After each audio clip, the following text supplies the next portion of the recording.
In December 2002, a man stood accused of a crime that would send shockwaves across the nation. His wife, Laci Peterson, was missing, and soon after, her body was found in a California river. But as the investigation unfolded, it became clear that there was much more to this case than a simple disappearance. Scott Peterson, a man seemingly living the perfect life, was hiding a secret. He was having an affair with another woman, while his wife, Laci, was 8 months pregnant with their child. This affair, kept hidden from his wife and others, would eventually lead to his arrest. The story took a dramatic turn when a conversation, seemingly innocent at first, was revealed to the public. This key piece of evidence would be instrumental in uncovering the truth behind Laci's death and would change the course of the investigation forever. Laci Denise Peterson was a 27-year-old woman with a bright future ahead of her. She was known for her vibrant personality, warmth, and kindness, making friends easily wherever she went. Laci had grown up in a close-knit family in Modesto, California, and was particularly close to her mother, Sharon Rocha. A devoted wife to Scott Peterson, Laci was also excited about the arrival of their first child, a son they planned to name Connor. Friends and family described her as caring, loving, and full of life, qualities that made her disappearance all the more heartbreaking. Laci's life seemed to be everything she had hoped for: a marriage to a man she loved, a growing family, and a future full of promise. Yet behind the scenes, her seemingly perfect world was about to be shattered. Just days before Christmas, Laci would vanish, and her case would soon make headlines across the country. Little did anyone know, this case would involve more than just the search for a missing woman. It would reveal a series of chilling secrets that no one could have predicted. Scott Lee Peterson, Laci's husband, appeared to be the epitome of success. He was handsome, charming, and well-liked by those around him. Scott had a degree in agricultural sciences and had worked in sales, earning a comfortable living. The Petersons had been married for 4 years, and from the outside, their relationship seemed strong and full of love. Scott was known to be the perfect husband to Laci, often accompanying her to social events and proudly supporting her during her pregnancy. However, as the investigation into Laci's disappearance unfolded, it became clear that Scott was living a double life. He had been having an affair with a woman named Amber Frey, whom he had met months before Laci went missing. Despite his seemingly perfect marriage, Scott had kept this relationship secret from Laci. His affair with Amber would soon become a central focus of the investigation, revealing a side of Scott Peterson that was far from the image of the devoted husband he had projected. As the case developed, Scott's actions and inconsistencies in his story would raise suspicions. He was questioned by authorities about his whereabouts on the day Laci disappeared, and the investigation into his life would uncover unsettling truths. The perfect husband persona he had maintained began to unravel, leading to questions about his involvement in his wife's disappearance and the life they had built together. The day Laci Peterson disappeared, December 24th, 2002, was supposed to be like any other Christmas Eve for the Peterson family. The 27-year-old pregnant woman had planned to spend the day with her husband Scott, preparing for the upcoming holiday. However, in an instant, everything would change. Laci was last seen around 9:30 a.m. when she left the house to take their dog, Mackenzie, for a walk. It was a routine she often followed, but this time, she never returned. Scott Peterson, who was at home, later told police that he had left the house around 10:15 a.m. to go to a nearby warehouse to work on a project for his fertilizer business. He claimed that Laci was fine when he left, and that she was simply walking the dog before the festivities of Christmas Eve began. But when he returned home that afternoon, Laci was nowhere to be found, and Mackenzie, the family dog, was found wandering around the neighborhood, wet, alone, and wearing a leash. When Scott couldn't reach Laci by phone, he contacted her family, who immediately began searching for her. By the late afternoon, Laci was officially reported missing. The Modesto Police Department quickly launched an investigation, beginning with a search of the Peterson home and surrounding area. But despite their efforts, no trace of Laci was found. There were no signs of a struggle at the Peterson home, and the search for Laci seemed to yield few clues. Scott's calm demeanor during this time struck many as odd. Friends, family, and even law enforcement officers began to question his behavior. He was not acting like someone desperately searching for his missing wife. Instead, he seemed distant and aloof, and even a bit nonchalant when speaking about the events that led to Lacey's disappearance. His insistence on maintaining that Lassie had gone out for a walk and had simply vanished began to raise eyebrows. As the hours passed, it became clear that something about his story didn't add up. The police soon expanded their search to include the area near the boat dock, where Scott claimed he had been fishing while Lacey was out walking the dog. They found no evidence that Scott had been at the dock. The inconsistencies in his timeline, his lack of visible distress, and his reluctance to help in the search for his wife all suggested that Scott Peterson might not be as innocent as he appeared. Just days after Lacey's disappearance, Scott Peterson's life would take a turn that would forever change the direction of the investigation. It was discovered that Scott had been having an affair with Amber Frey, a massage therapist he had met months earlier. Amber, who was unaware that Scott was married, was devastated to learn the truth after Lacey went missing. She was contacted by authorities and, to their surprise, agreed to cooperate fully with the investigation. Amber had kept a diary of her interactions with Scott, and as investigators began to dig into his personal life, it became clear that Scott had been living a double life.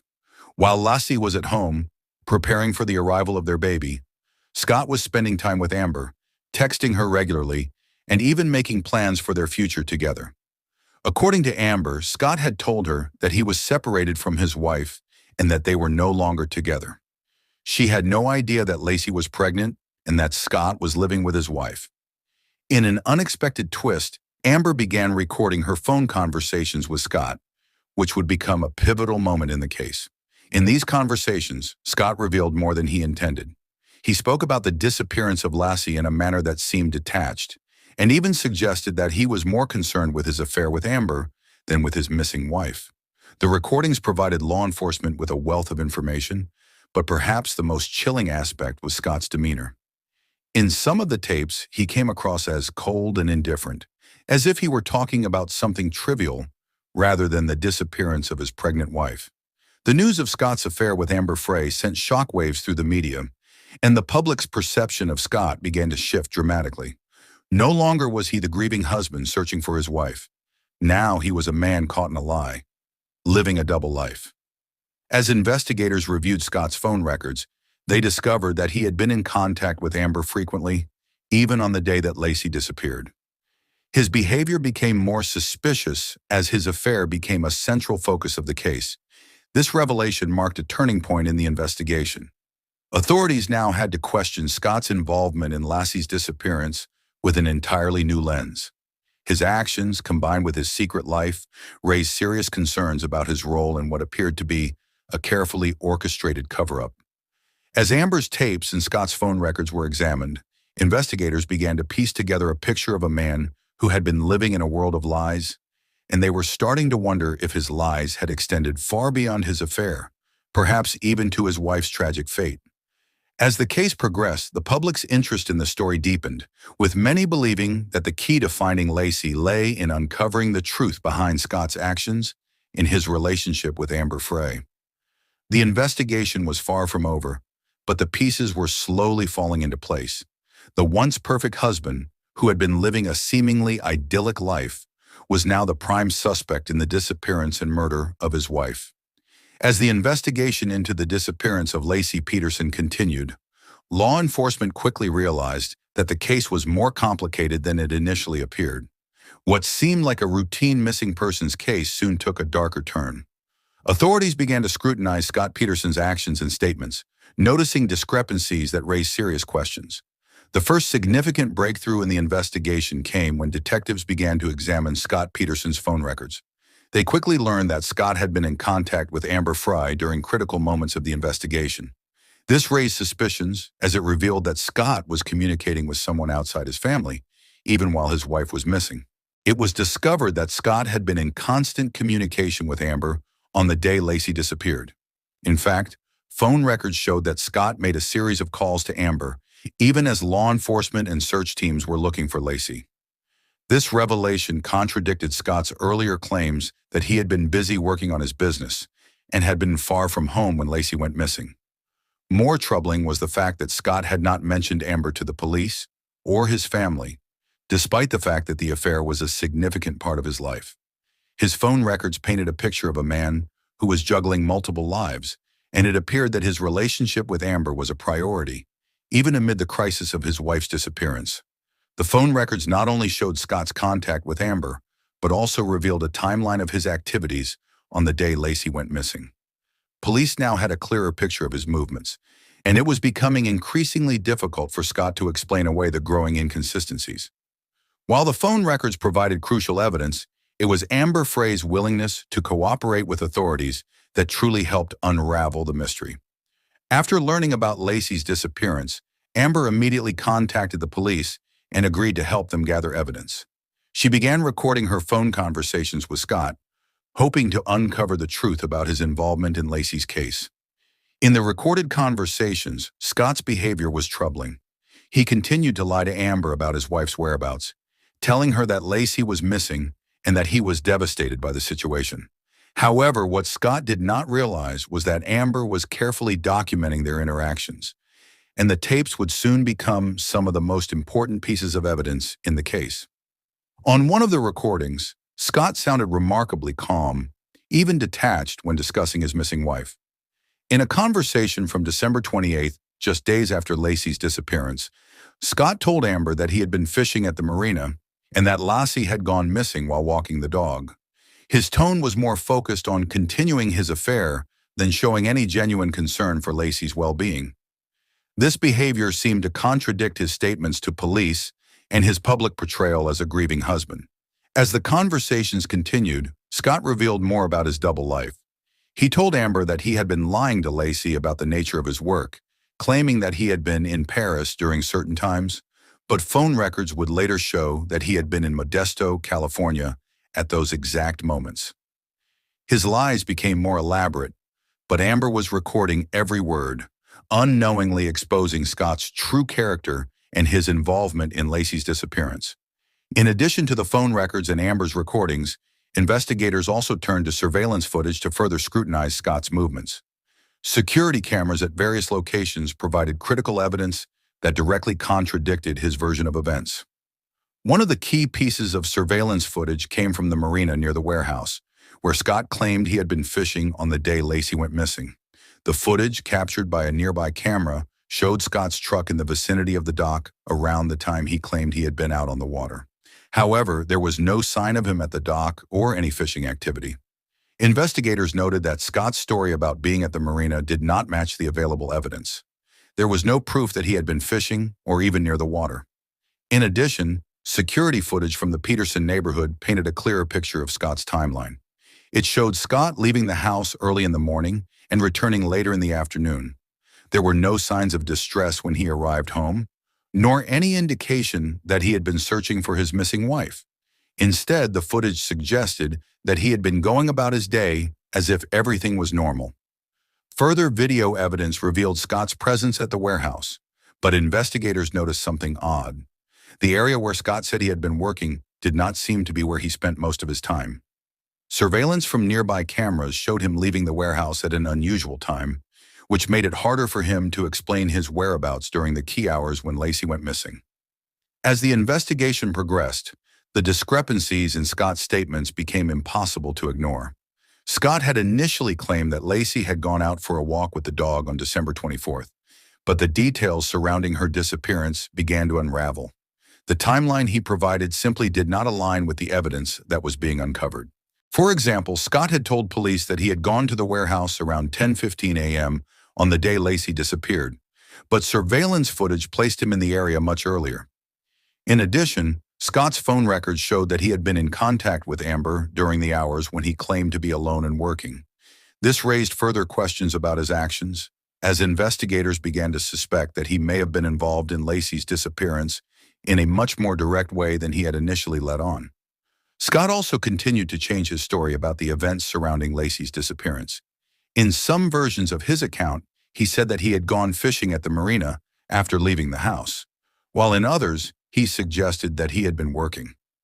These shifting stories only added to the growing suspicion that Scott was trying to cover up the truth. By this point, it was clear that Scott Peterson's actions were far from what one would expect from a man whose wife and unborn child were missing. The mounting evidence, phone records, Amber's recordings, and surveillance footage, pointed to a man who had not only been lying about his whereabouts, but who was also leading a double life. His inconsistencies, evasive behavior, and disregard for the gravity of the situation turned the investigation into one of the most high-profile murder cases of the early 21st century. The evidence was building, and it seemed as though the truth about what happened to Laci Peterson was finally beginning to surface. The trial of Scott Peterson was nothing short of a media spectacle. From the start, it captivated audiences across the nation, with reporters and spectators filling the courtroom every day, eager to witness the legal battle unfold. The stakes were high, and the courtroom drama was intense. Prosecutors sought to prove that Scott Peterson was a cold-blooded murderer responsible for the deaths of his wife, Laci Peterson, and their unborn son Connor. The defense, on the other hand, fought to protect Scott, presenting him as a man who had lost everything but insisting on his innocence. From the moment the trial began, it was clear that this case was going to be highly charged. The prosecution immediately set the tone, describing Scott Peterson as a man who had carefully orchestrated his wife's murder. Laci Peterson, a beloved wife and mother-to-be, had been murdered by the one person who should have protected her, her husband. The prosecution's argument focused on Scott's behavior and the mounting evidence against him. They painted a picture of a man who had killed his wife and then discarded her body, as if she were nothing more than an inconvenience to him. The gruesome discovery of Laci's remains and the remains of their unborn child in the San Francisco Bay only added to the emotional weight of the case. The prosecution also worked to paint Scott's affair with Amber Frey as a central motive for the crime. They suggested that Scott had been living a double life, juggling his family and his secret relationship with Amber. The idea was that Scott wanted to be free of his marriage to Laci so that he could continue his affair without the burden of a wife and child. The prosecution's argument hinged on the phone records, which placed Scott in frequent contact with Amber during key moments, and the recordings Amber had made, where Scott lied to her about his whereabouts and expressed no concern about his missing wife. The prosecution used this evidence to argue that Scott was not only a liar, but also a manipulative and calculating man capable of murder. The defense, however, had a different strategy. They struggled to explain the affair, offering up the argument that Scott's actions were simply the result of a man who was confused and overwhelmed. They painted Scott as a man who had made mistakes, but not a man capable of murder. The defense tried to portray him as someone who had lost his wife and child in an unimaginable way, and who, though flawed, was not a killer. They tried to challenge the evidence and offer reasonable explanations for Scott's actions, particularly his behavior surrounding the day Laci went missing. One of the most dramatic moments in the trial came when the prosecution introduced Scott Peterson's phone records. These records were damning, showing that Scott had lied about being in Paris and had been in frequent contact with Amber Frey during critical moments in the investigation. The records revealed that Scott had been in Modesto, California, at times when he had claimed to be elsewhere, creating a timeline that contradicted his version of events. The phone records were used to undermine Scott's credibility, revealing that he had lied about his whereabouts. He had claimed, for example, that he had been fishing at the marina when Laci went missing, but the phone records showed that he had made calls to Amber during that time. This not only contradicted his story, but also raised doubts about his involvement in his wife's disappearance. The prosecution used these records to argue that Scott had been living a double life and that his affair with Amber was a key motive in the murder. Perhaps one of the most powerful pieces of evidence was the testimony of Amber Frey herself. Amber had cooperated with law enforcement from the moment she learned of Laci's disappearance, and her secret recordings of her conversations with Scott became a central part of the prosecution's case. In court, the tapes were played for the jury, giving them an inside look into Scott's behavior during the affair. In one of the recordings, Scott's voice was calm and nonchalant, even when talking about his missing wife. He expressed little to no concern for Laci's safety, while continuing to lie to Amber about his actions. In one conversation, Scott told Amber that he had been fishing when Laci disappeared, but the prosecution pointed out that there was no evidence of him being at the marina or fishing at the time he claimed. In another recording, Scott seemed almost unconcerned about Laci's fate, a stark contrast to his public statements about being a grieving husband. The recordings expose Scott's lies and manipulative behavior, revealing the stark difference between the man he had shown the public and the man he was behind closed doors. The prosecution argued that these conversations were evidence of Scott's true character. They suggested that Scott had been willing to deceive not only his wife but also Amber, a woman he claimed to love.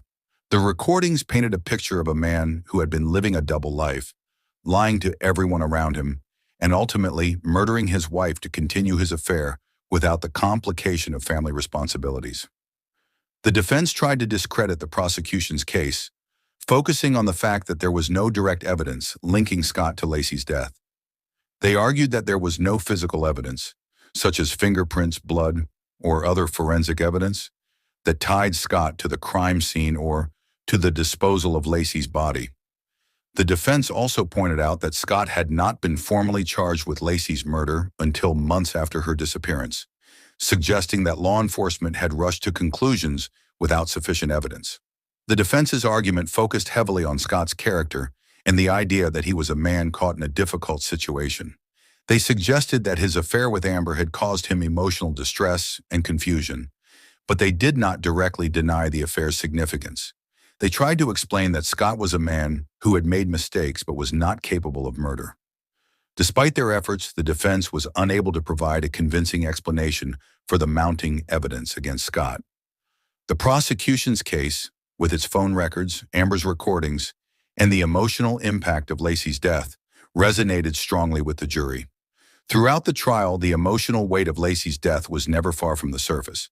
The prosecution often used the victim's family members, her mother, father, and brother, to illustrate the pain and loss caused by her murder. The family's testimony added a deeply personal and emotional element to the trial, further reinforcing the image of Scott Peterson as a man who had not only taken the life of his wife, but also robbed a family of their loved one. The defense, though they attempted to humanize Scott, could not overcome the emotional power of the prosecution's case. The recordings of Scott's conversations with Amber Frey, his lies about his whereabouts, and the mounting evidence that he had been living a double life all pointed to one conclusion. Scott Peterson was not the man he appeared to be. He was a man who had committed a horrific crime, and the truth was slowly being revealed in the courtroom. As the trial progressed, it became increasingly clear that Scott Peterson's chances of acquittal were dwindling. The combination of phone records, Amber Frey's testimony, and the emotional impact of Laci's death created a compelling case against him. The trial, filled with dramatic moments and key revelations, was a pivotal moment in the pursuit of justice for Laci and her unborn son, Connor. It was a case that captured the attention of the public, and in the end, the evidence would lead to a conviction that would forever change Scott Peterson's life. After a lengthy trial that captivated the nation, the jury reached their decision on November 12, 2004. Scott Peterson was convicted of 2 counts: first-degree murder for the death of his wife, Laci Peterson, and second-degree murder for the death of their unborn son, Connor.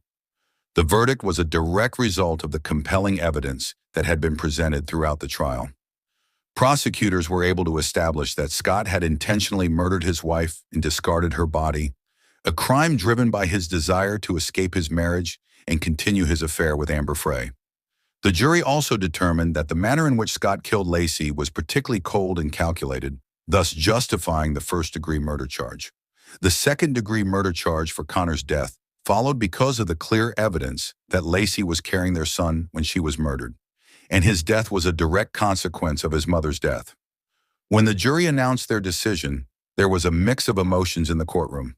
Laci's family, who had spent months grieving and seeking justice, felt a sense of relief, though they knew nothing could bring Laci and Connor back.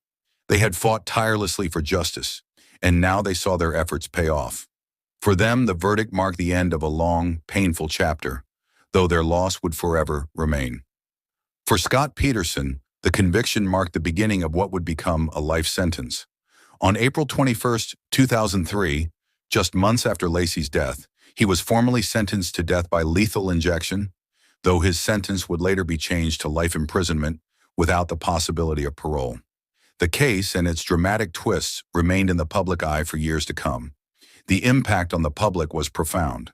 The trial had been broadcast live, and millions followed every detail of the case, drawn in by the mystery and the emotional weight of the crime. The media coverage often focused on the affair, the secret life Scott had been leading, and the dramatic evidence, especially the phone records and Amber Frey's testimony. Many people saw Scott as a symbol of betrayal, someone who had deceived not just his wife, but also the public, and ultimately the law. His conviction solidified the belief that his actions had been motivated by a deep disregard for those closest to him. Yet the case also raised questions about the power of the media and the role it played in shaping public opinion. Some argued that the intense media attention influenced the jury's decision, making it difficult to separate the facts of the case from the public's perception of Scott Peterson as a villain. The relentless focus on his affair and the emotional drama of the trial led to widespread opinions about his guilt. But there were also those who believed the case was complicated and not as clear-cut as it appeared. The case of Scott Peterson continues to be a source of debate. It serves as a chilling reminder of how betrayal and deception can destroy lives. For Laci and Conner Peterson, trust was shattered in the most devastating way imaginable. Scott's lies and actions created a ripple effect that reached far beyond his own family, impacting the lives of countless others. The moral questions raised by this case are profound. Can someone truly deceive everyone around them to the point of committing such an act? And what happens when the betrayal extends beyond the personal to the ultimate destruction of a family? The case also serves as a sobering reflection on trust, how fragile it can be, and how easily it can be shattered by those closest to us. At the heart of this case, beyond the media frenzy and the courtroom drama, lies the tragic loss of a young woman and her unborn child. Scott Peterson's actions, his lies, and his betrayal created a ripple effect that altered the course of so many lives. For Laci's family, their grief never truly ended. The legal proceedings might have concluded, but the emotional aftermath of the case is something that no verdict could ever undo. The story of Scott Peterson is not just one of a man who committed a horrific crime, but a story that forces us to confront questions of morality, trust, and the very nature of justice. It serves as a reminder that the truth often lies beneath layers of deception, and that betrayal, in whatever form it takes, can have life-altering consequences. What do you think? Was justice truly served in the case of Scott Peterson? Or do you believe there's more to the story? Was his conviction a result of careful investigation? Or did the media frenzy and public opinion play too large a role? Share your thoughts in the comments below. We'd love to hear your perspective. And be sure to like this video and subscribe if you want to stay updated on future episodes. Next time, we'll dive into another gripping case, one that also involves deception, betrayal, and a tangled web of lies. Trust me, you won't want to miss what's coming next.